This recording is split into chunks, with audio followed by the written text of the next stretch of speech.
Hello, knowledge seekers. In this episode of 20-Minute Books, we delve into The Sum of Us by Heather McGhee. This profound work unpacks the pervasive impact of white supremacy on the American middle class, revealing the deplorable state of public services, the dire lack of health care for millions, and the overwhelming influence of lobbyists on political decisions. McGhee argues compellingly that white Americans' support for policies that worsen the nation's troubles, spurred by misplaced blame on immigrants and people of color, is a destructive force against economic equality for all. Heather McGhee, the book's author, brings a wealth of expertise from her tenure as president of Demos, a think tank dedicated to addressing inequality. Her involvement in drafting impactful legislation, her appearances before Congress, her advisory roles for presidential campaigns, and her status as a regular contributor on news platforms such as NBC's Meet the Press, alongside her leadership at Color of Change, the largest online racial justice organization in the nation, underpin the credibility and insightful analysis presented in The Sum of Us. This episode is a must-listen for white individuals seeking to comprehend the tangible consequences of racism, activists aspiring to foster effective multiracial collaborations, and anyone aiming to enrich their understanding of U.S. history's ongoing effects on contemporary politics. Join us as we explore how confronting racism head-on is pivotal in our fight for economic equality across America.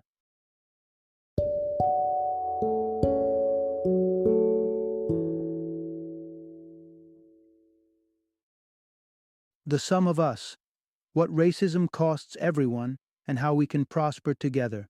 Introduction: A deeper look into America's fight against racism. In November of 2020, the world watched in stunned silence as extremist groups openly showcased their ideologies on a global stage, marching through the Capitol with symbols of racism that seemed ripped from another era. This spectacle brought the persistent shadow of white supremacy into sharp relief, highlighting a deep-rooted issue that extends far beyond the groups like the Proud Boys or even the tumultuous years of the Trump presidency. America's struggle with racism is as old as the nation itself, tracing back to the first European settlers who laid the foundational stones of racial hierarchy to legitimize slavery and justify centuries of discrimination. This dark tapestry is woven into the very fabric of American society, influencing everything from political discourse to public policies today. In this exploration, we delve into how racism remains ingrained in every facet of American life, how it shapes political strategies, and why it often leads people to vote against their own economic interests. We'll uncover the strategies that politicians employ to exploit racial tensions for electoral gains, revealing a cynical manipulation of societal divisions. Yet, amidst these challenges, there's a glimmer of hope. The narrative pivots to the concept of the solidarity dividend, the idea that by confronting white supremacy head-on and addressing inequalities, we can unlock benefits for everyone, transcending racial boundaries. You'll discover stories that illuminate this path, such as how Somali refugees revitalized a declining industrial town in Maine, providing a striking example of how embracing diversity can lead to communal prosperity. Additionally, we'll explore the unexpected links between racism and climate change, revealing how deeply interconnected our social issues are and suggesting that solving one can help address the others. From examining the reasons behind the filling of public pools in the 1950s, a stark symbol of racial segregation, to understanding the current threads that connect our past to the present, this journey is about more than recounting historical facts. It's a call to action, a challenge to each of us to engage in the fight against racial injustice and work towards a world where the benefits of unity and equality are shared by all. Through these stories and insights, we are reminded that the battle against white supremacy is not just a chapter in a history book, but an ongoing struggle that requires our collective effort and resolve. Part 1. Unraveling the zero-sum myth that divides us. Envision a scenario where a group of crabs, trapped inside a bucket, frantically scramble over one another, aiming for escape. If they cooperatively formed a ladder of sorts, their collective freedom would be within reach. However, they persist in pulling each other down, ensuring their mutual captivity. This metaphor resonates deeply with the current American climate, a nation grappling with economic instability, deteriorating public services, and escalating environmental concerns. Despite these challenges, a significant portion of the white American populace cast their vote for a president whose policies seemed poised to deepen, not alleviate, these issues. This decision raises a perplexing question. Why would individuals act in opposition to their own best interests? The answer lies in a pervasive belief in a zero-sum game, the notion that the advancement of black Americans inherently means a setback for white Americans. This concept, the zero-sum paradigm, has misled countless white Americans. Research conducted by psychologists Maureen Craig and Jennifer Richson has shed light on how fears of shifting racial demographics incite white individuals toward more conservative, sometimes self-detrimental political stances. For instance, exposure to projections that racial minorities will become the majority by 2042 heightened respondents' likelihood to oppose policies that would benefit them economically, such as raising the minimum wage or supporting green energy initiatives. Conservative political strategists are adept at tapping into these fears, often portraying government assistance programs as undue handouts to black individuals or framing environmental legislation as an attack on white labor sectors. However, objectively viewed, the anxiety that white Americans are under threat is unfounded, with white families holding, on average, 13 times more wealth than black families and maintaining disproportionate representation in homeownership, government, and prestigious occupations. The fear of being at a disadvantage is baseless. To fully grasp this zero-sum mindset, one must journey back to America's inception, an era marked by European colonizers who justified the enslavement of African populations and the seizure of indigenous lands through the construction of a racial hierarchy. This hierarchy enabled the rationalization of slavery, a cruel foundation upon which modern America was built. Thus, the prosperity of white individuals historically came at the direct expense of black people. The prospect of equality is daunting to some white individuals because of an ingrained fear that the historical paradigm might reverse, placing them on the losing end. However, as we dig deeper into this narrative, it becomes evident that this fear of a reversed zero-sum game is a mirage. The path toward a truly equitable society does not lead to the detriment of any group, but rather lifts us all, dispelling the myth that divides us and unveiling the potential for a collective advance toward prosperity. Part 2. The Self-Inflicted Wound. How Racism Undermines Public Goods. Imagine an idyllic scene from the past. A large, bustling public swimming pool in Montgomery, Alabama, a community gathering place shimmering under the summer sun. However, this vibrant image is marred by a shocking decision. The pool filled with dirt and closed off forever in 1959. The reason? A legal mandate for desegregation meant that black residents could also enjoy this public amenity. Rather than share this public space, officials opted for a drastic measure that symbolized a broader trend.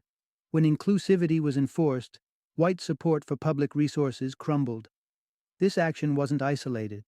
Across the United States, the battle for civil rights spotlighted the stark inequities in access to public services. While civil rights victories in court marked progress, the response often involved shutting down or severely restricting those very services if it meant they had to be shared with black Americans. Public pools were just the tip of the iceberg, from being leased to private, whites-only clubs to allowing public goods to decay when faced with the prospect of racial integration. The core issue here is clear. Racism has significantly eroded the quality and availability of public services. The narrative takes us back to the Great Depression, and the implementation of the New Deal by President Franklin D. Roosevelt in 1933. This set of programs and policies aimed to bolster the American economy, offering support through secure jobs, affordable housing, and extensive social welfare. Initially, these public services enjoyed broad support among the white population until the 1950s. However, these benefits were largely withheld from Black Americans through explicit legal measures or systemic policies like redlining, revealing a glaring racial exclusion from the prosperity these policies generated.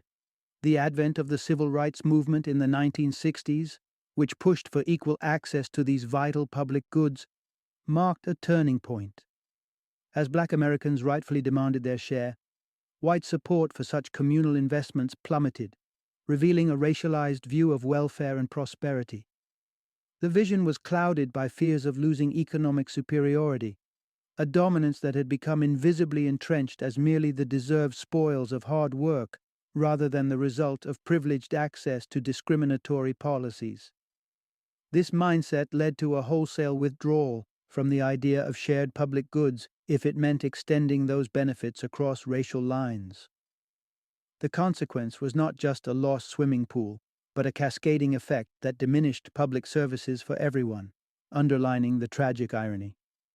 In the rush to preserve racial and economic hierarchies, the very fabric of communal support and infrastructure was unraveled.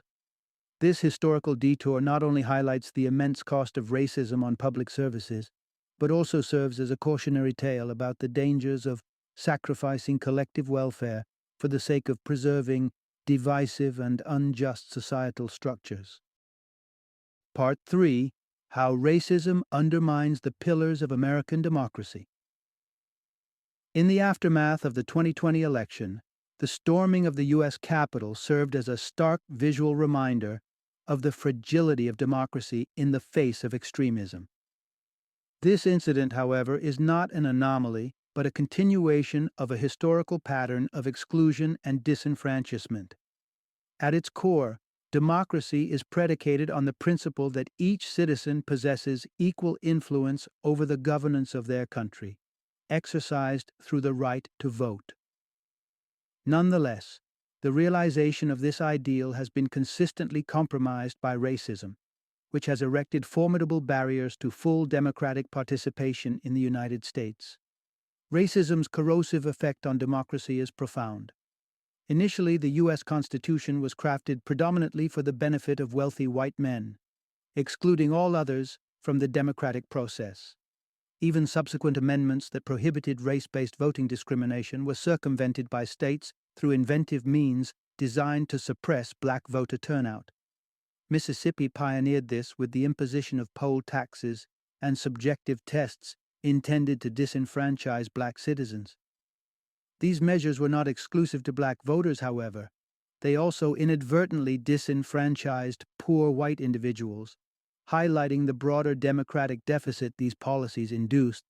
By 1944, the voter turnout in states that enforced poll taxes plummeted to 18%, a stark contrast to the national average of 69%, representing a significant blow to democratic participation. This legacy of voter suppression persists in modern practices that complicate or outright obstruct the voting process for marginalized communities. Contemporary examples include stringent voter registration laws that vary by state, creating a labyrinthine set of requirements that disproportionately disenfranchise voters of color. In Texas, for instance, regulations stipulating specific forms of photo ID, accepting gun permits but rejecting college IDs, and clearly target demographic groups based on racial and age-based profiles. The implications of these voter suppression tactics extend beyond black communities, affecting young voters and others likely to challenge the status quo. Measures such as the eradication of programs that automatically register high school students in North Carolina and the relocation of polling sites away from college campuses are indicative of a wider strategy to dilute the influence of diverse voices in the electoral process. Ultimately, the fundamental premise of democracy, that every individual holds the right to partake equally in the governance of their nation, is severely undermined by these practices. Racism thus acts not merely as a vector of social inequality, but as a direct threat to the democratic ethos of the United States, challenging the notion of universal participation and representation in its governance. Part 4. How racial divides weaken worker solidarity and unions. Back in 2017, the assembly lines and production floors of the Nissan manufacturing plant in Canton, Mississippi, became the battleground for an important decision. Workers faced a pivotal vote. Should they unify under a union? The stakes were high, offering prospects for better wages, enhanced health care, retirement benefits, and a safer work environment. Yet, when the tally was in, a surprising outcome emerged. White workers overwhelmingly rejected the union proposal by a decisive margin of 500 votes. On the surface, this decision appears counterintuitive. Why would they vote against measures that promise such clear benefits? The answer lies in an age-old deception, the belief that elevating the fortunes of black workers inherently meant a loss for their white counterparts. This sentiment wasn't baseless paranoia. Tactics employed by Nissan's management subtly reinforced racial divisions, privileging white workers with less hazardous, more comfortable jobs, while black employees manned the perilous assembly lines. Unionizing promised to eliminate these disparities, heralding a fairer workplace for all. Yet the myopic focus on short-term racial advantages overshadowed the broader benefits. This fracturing along racial lines represents a significant departure from the legacy of labor unions in America. Historically, unions were the architects behind monumental labor rights achievements, the standard 40-hour workweek, pension schemes, and much more, often fruit of multiracial solidarity. During their peak in the 1950s, unions counted 1 in 3 American workers among their ranks. However, their influence began to wane by the early 60s, a period that coincidentally aligns with the surge of civil rights activism, receiving vocal support from key unions. As race politics infiltrated union discourse, conservative politicians and corporate strategists exploited this division, painting unions as bastions protecting the supposedly indolent black worker. This narrative further deepened racial schisms within labor movements, contributing to a sharp decline in union membership today, where only 1 in 16 American workers are unionized. Yet, not all is lost. The Fight for 15 Inches movement, initiated by fast food workers across New York in 2012, shines a beacon of hope for cross-racial labor organizing, centering racial solidarity in its demands for a $1.15 minimum wage. The movement has seen remarkable successes, inspiring several cities to adopt this wage standard. This resurgence of unified worker action underlines an important lesson. True progress and betterment for workers lie in solidarity that transcends racial lines, challenging the divisive narratives that have long undermined unions and workers' collective power. Part 5. The intertwined battle against climate change and racism. As the world grapples with the stark realities of climate change, from devastating hurricanes to wildfires ravaging forests, and the poignant imagery of polar bears stranded on diminishing ice caps, a common adversary emerges in the form of corporate greed fueling the fossil fuel industry. Yet, there's a critical element often overlooked in this environmental struggle: the pervasive influence of racism on political inertia surrounding climate actions.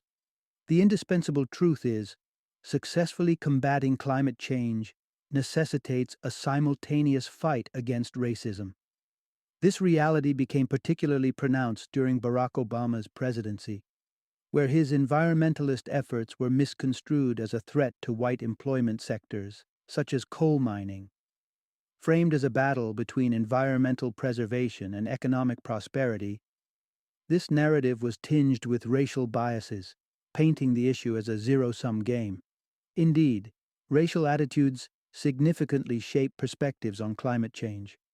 Polls have revealed a stark divergence in concern levels, with less than a quarter of white respondents acknowledging climate change as a pressing issue, in stark contrast to 70% of black respondents. Notably, those expressing racial resentment are more likely to deny the reality of climate change. The forefront of opposition to climate initiatives is often occupied by affluent white men, suggesting an implicit belief in insulating themselves from environmental repercussions. This belief is tangibly reflected in environmental policies and practices. Toxic waste facilities and incinerators are disproportionately located in black neighborhoods, emblematic of sacrifice zones, thus amplifying the health impacts of pollution on black communities. However, the reality remains that environmental calamities do not discriminate by race or wealth. Hurricanes and toxins impact both affluent and marginalized communities alike. The fallacy of a zero-sum perspective becomes glaringly obvious in the face of shared global environmental risks. The path forward lies in embracing multiracial solidarity and environmental activism.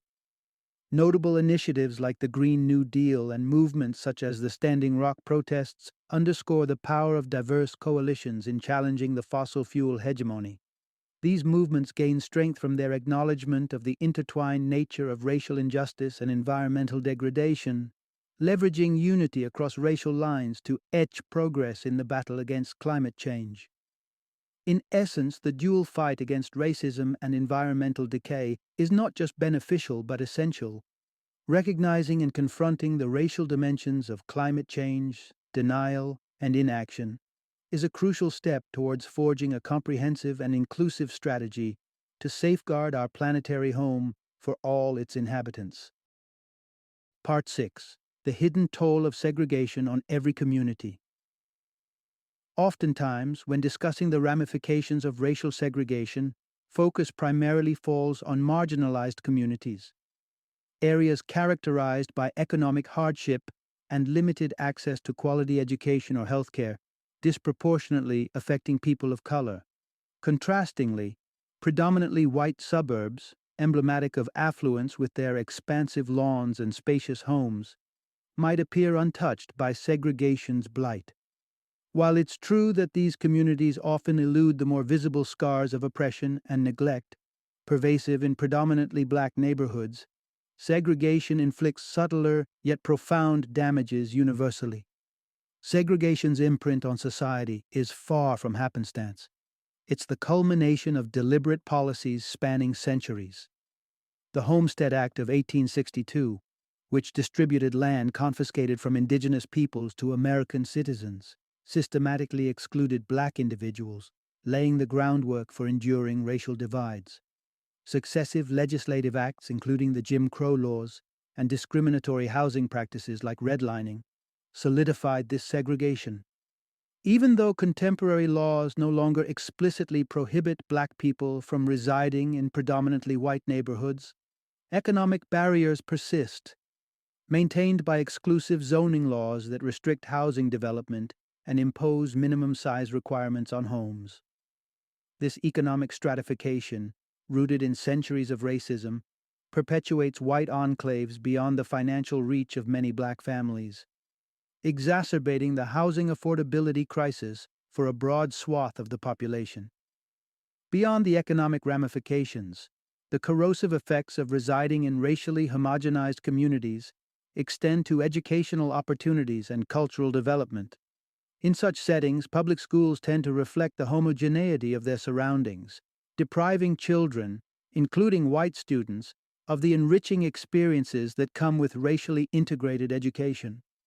Research attests to the benefits of diversity in learning environments, where white students in integrated settings exhibit enhanced critical thinking and problem-solving skills, alongside the development of cultural competency. As the United States and the world become increasingly multicultural, the ability to navigate and collaborate across cultural and racial differences emerges as an indispensable skill, one that many white individuals, ensconced in predominantly white circles, find themselves lacking. This revelation underscores the universal detriments of segregation, challenging the notion that any community remains untouched by its impact. The journey toward dismantling this entrenched structure of racial separation entails a proactive effort to reshape our neighborhoods and schools, a mission critical not only for the equitable distribution of resources, but for fostering a societal fabric enriched by diversity and mutual understanding. This endeavor invites not only a refutation of segregation's historical legacy, but an embrace of the rich potential that integrated communities hold for everyone. Part 7. Addressing structural racism with precision and purpose. As the COVID-19 pandemic swept across the United States in early 2020, initial narratives portrayed the virus as an indiscriminate force, impartial to the divides of race and social status. However, the facade of this supposed color blindness quickly crumbled, revealing a starkly unequal landscape. The virus itself didn't discriminate, but its impact did, with Black and Latinx communities bearing a disproportionately lethal burden. This outcome wasn't random, but the direct result of systemic inequalities, from frontline job exposures and environmental hazards to gaps in healthcare coverage. This scenario underscores a broader truth. Targeted solutions are essential to rectify centuries of structural racism. The disproportionate fatalities among people of color during the pandemic are symptomatic of deeper, long-standing disparities entrenched in the fabric of American society. While racism diminishes society as a whole, its heaviest toll is exacted on communities of color. Hence, fostering true solidarity across racial lines entails more than a universal approach. It demands a keen recognition of these systemic inequities and a committed effort to address and heal the wounds they have inflicted. The assertion that one is colorblind to race, albeit well-intentioned, inadvertently turns a blind eye to the realities of structural racism and its pervasive consequences. How do we embark on this path of redress and healing? It begins with sculpting economic and social policies with the finesse to cut through the layers of racial injustice. Take home ownership, a critical asset in the wealth-building arsenal for American families. The historic disparity in home ownership rates between Black and white Americans, fueled by practices such as redlining, cries out for rectification. Generic, colorblind policies like mortgage tax breaks that disproportionately benefit the affluent fall short of addressing these deep-seated imbalances. Rather, a deliberate, targeted approach is required. One that not only acknowledges past injustices, such as those perpetuated by redlining, but also leverages this understanding to prioritize interventions in the communities most affected. Such policies might, at first glance, seem to challenge the principle of fairness, yet their potential to uplift the most marginalized directly translates into broader societal and economic benefits. The gains of such targeted measures stretch far beyond moral rectitude. Economically, addressing racial inequality not only promises to rejuvenate and expand the middle class, but could catalyze significant growth in the national economy, potentially unlocking up to $8 trillion by 2050. This vision counters the zero-sum narrative that posits gains for communities of color as losses for white individuals, revealing instead a blueprint for prosperity that elevates society as a whole. In sum, the journey toward an equitable and integrated society demands a conscious, meticulous effort to dismantle the architecture of racial disparities. Through policies that explicitly confront and counteract the legacies of racism, we can pave the way for a future where progress and prosperity are truly shared by all. Part 8. Revitalizing communities through unity and diversity. In the twilight of the 20th century, Lewiston, Maine, painted the all-too-familiar picture of American industrial decline. Once a vibrant manufacturing center, its economic vitality drained away with factory closures and job migrations, leaving behind a city grappling with desolation and a dwindling population. As the town's heartbeat slowed, vacated storefronts along the main street stood as somber monuments to its former prosperity. Yet, from the ashes of economic despair, Lewiston rose anew, its story transforming into one of rejuvenation and hope. The catalyst? An influx of immigrants from Somalia and other African nations, breathing life back into the community without the return of the lost factory jobs. New entrepreneurs filled empty storefronts, creating jobs and heralding the establishment of new educational institutions.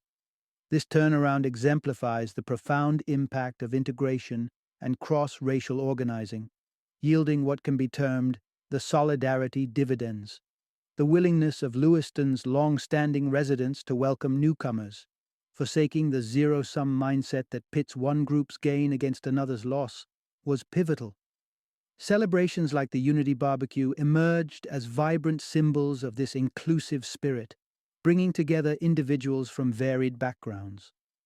Activist groups, enriched by this diversity, mobilized thousands to champion causes such as Medicare expansion and responses to the opioid crisis, showcasing the tangible benefits of solidarity. Lewiston's story dismantles the myth that societal gains for Black and immigrant communities equate to losses for white residents. Rather, it reveals a collective uplift, challenging the notion of adversaries identified by race or birthplace. The real foes, as Lewiston's revival demonstrates, are those who profit from division.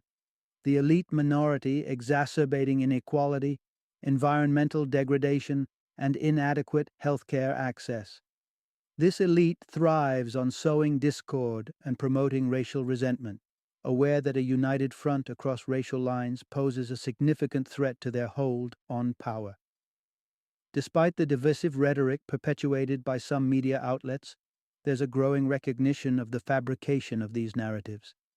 Emboldened multiracial coalitions are forging paths toward policies that prioritize public welfare over concentrated wealth. Their efforts envision a society where communal resources like public pools symbolize inclusivity and shared joy, a counter-narrative to the divisions foisted upon communities by those seeking to maintain a status quo of disparity.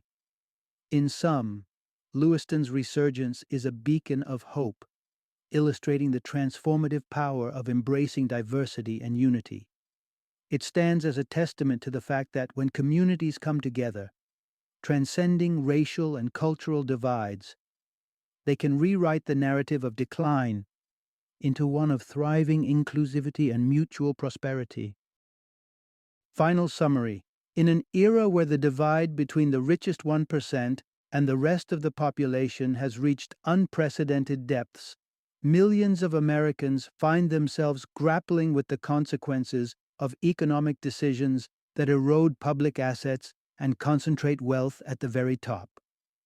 This stark inequality is further exacerbated by the paradox of white Americans who, despite being adversely affected, often rally behind political leaders and policies that prioritize billionaire interests over their own. To untangle this seemingly irrational paradox, one must delve into the complex interplay of racial identity, politics, and recognize the strategic manipulation of racism by conservative figures to advance their agenda. The heart of this challenge lies not just in economic disparity, but in the undercurrents of white supremacy that have historically shaped America's political landscape. By addressing and actively confronting these divisive forces, Americans across the racial spectrum can forge a powerful alliance. This unity has the potential to redefine the nation, paving the way for an inclusive society where opportunities for advancement and prosperity are accessible to all, irrespective of race. The journey toward such a transformative vision requires an acknowledgement of the deep-seated structural inequalities that have long influenced American life, coupled with a concerted effort to dismantle these barriers. Through collective action and a rejection of divisive tactics, there lies the promise of a reimagined America, one characterized by equality, solidarity, and an unwavering commitment to shared progress.